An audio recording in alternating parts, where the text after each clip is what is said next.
Hey again, YouTube. It's Keith Helsabeck here, and I'm about to make my third homebrew video.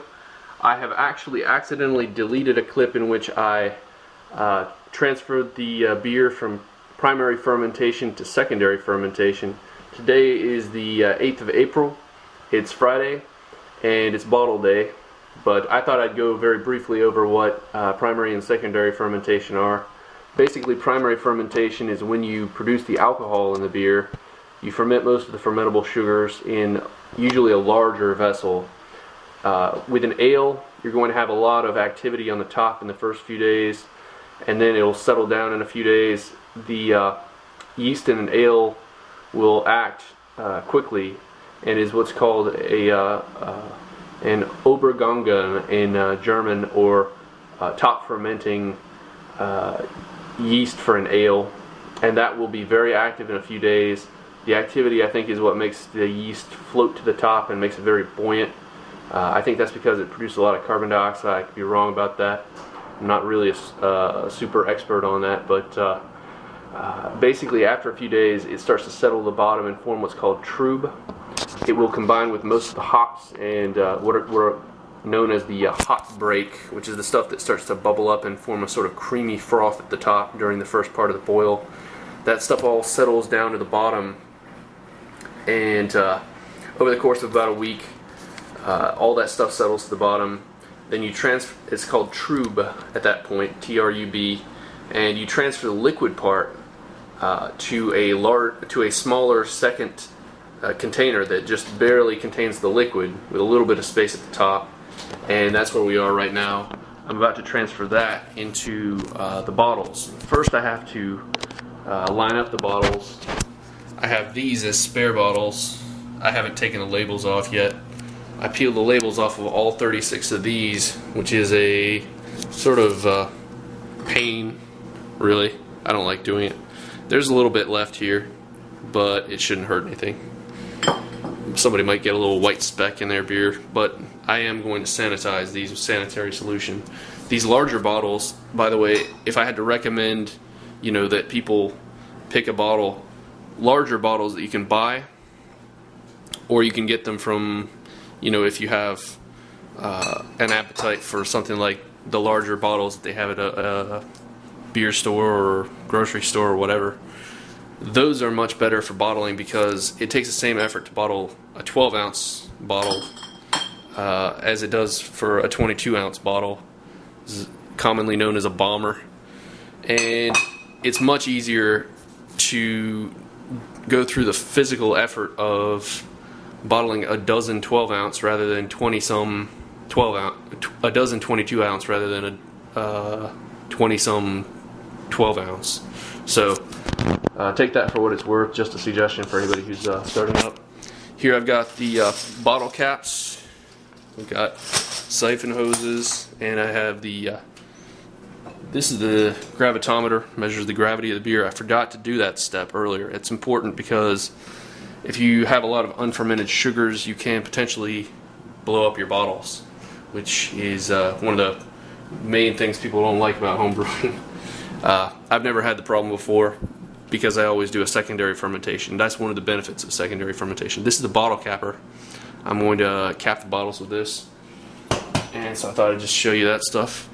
This is the beer in secondary fermentation. I've covered it with a t-shirt to protect it from sunlight.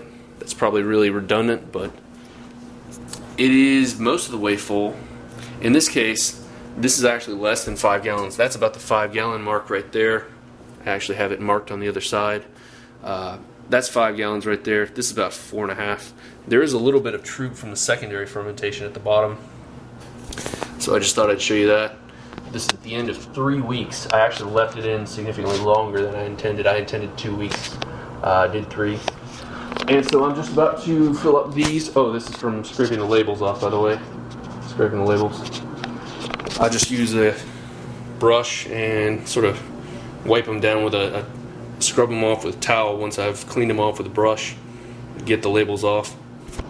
And I used Sam Adams bottles. I'm about to make the sanitary solution for these, and then I'm going to sanitize all the equipment that I showed you over there.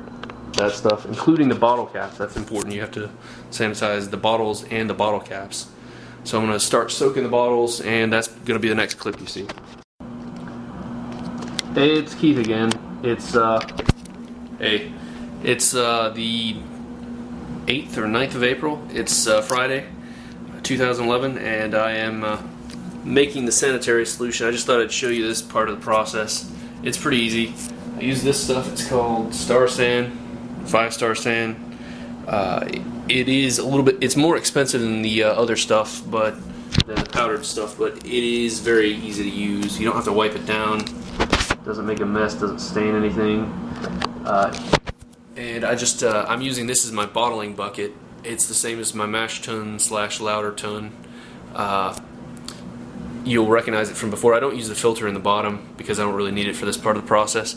But I have been just making this cleaning solution and moving it from this bottling bucket to what I use as the primary fermenter, and I also use to wash off the bottles. And I'm just cleaning up my supplies. Hell, that sort of slipped and there was a little bit of a spill of water. This is just water mixed with Star San, 5 gallons to 1 ounce, I think is the right ratio. That's the way I mix it. I think that's right. And at this point I have transferred enough of it in here. As you can see, the bottle caps are at the bottom. The racking cane and the siphon hose and all that stuff is all in here. I'm going to wash this hose. I'm going to wash the nozzle with the solution. So I just want to make sure that I show you that everything is clean. And at that point, I'm going to boil some.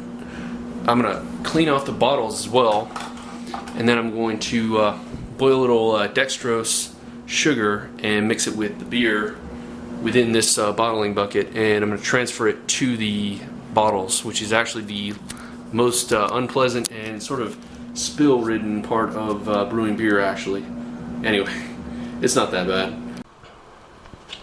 So really quickly, it's bottling day. I'm boiling water, and what I'm doing this for is to sanitize the water, and so that I can dissolve this, which is the white powder. This white powder in particular is dextrose sugar. It's a type of brewing sugar which will prime the bottles to have just enough remaining fermentation to carbonate the bottles. And I'm going to add this sugar to the boiling water, and I'm going to add the boiling water to the beer as I siphon the beer into this bottling bucket. And then I'm going to put the beer from the bottling bucket into the bottles. So that's the process. So there it is, being siphoned into the bottling bucket. I can say that you can't smell this on YouTube, but it smells really good. And there it is, black stout, reminding you black is beautiful. Just want to say that. I can't tell. Sorry, I think this microphone might have been covered up. But yeah, it's going to be really good. I have confidence in this one. So as a really brief demo on how this mechanism works, this is called the bottling wand or bottle wand. You basically insert it into a bottle, and it has this this basically pressure valve at the bottom, such that when you touch it against a surface, including the bottom of the bottle, it will release its contents. In this case, this is just sanitary fluid. But to show that again, might be kind of hard to see. It just lets it go out. One more, a little. This might be kind of boring, I don't know. But yeah, I'm going to put this at the end of this tube here. And I'm just going to attach it to the bottling bucket. Put the bottling bucket up there on that counter, and then I'm going to lower the bottle wand to these bottles and just fill them up. Fill up half a dozen of them, bottle cap them with the bottle capper. Squeeze the bottle cap on, and then I'll be done. Once I'm done with all of those over there, then I will have 4.5 gallons worth of beer, and be good. Looks pretty good right now. Smells really good, and life is good. And cheers. Cheers. So this is how I'm filling them. I've just filled up these bottles and this one here, and I'm about to cap this one. I really don't have a good way of operating the capper while I'm shooting the camera, so I'm not really going to have a very good shots of some of this, but I just thought I'd just generally show you that. I think you've seen the gist of it at this point. And I'm going to finish this video up by showing you probably the next clip from a couple of weeks from now when it's carbonated, and when I'm having some people over, having a couple of drinks. At this point, basically it takes 2-3 weeks to fully carbonate and improve the flavor. First few days or first week will carbonate, and the rest will sort of just mature the flavor. It'll taste better pretty much the longer you wait, up to several months.